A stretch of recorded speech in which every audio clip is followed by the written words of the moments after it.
थोडं मागे येत आहे थोडं पाठीमागे मग कुठं येईल सरपंच आले म्हणजे ते फेसबुकवर जातात कोणाचा प्रवेश झाला काय झालं. ओके चला गंगाधर रावांचे नंतर डायरेक्ट असतात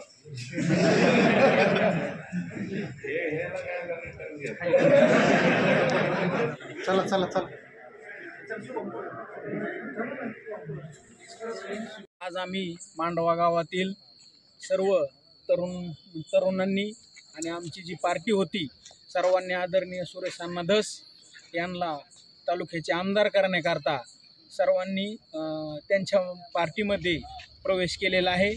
इथून मोर आमच्या गावामध्ये सर्व अण्णा जसं सांगतील त्या प्रकारे होईल आणि 100% आम्ही त्यांना मतदान देऊ गावातून किंवा आम्हाला सर्वांना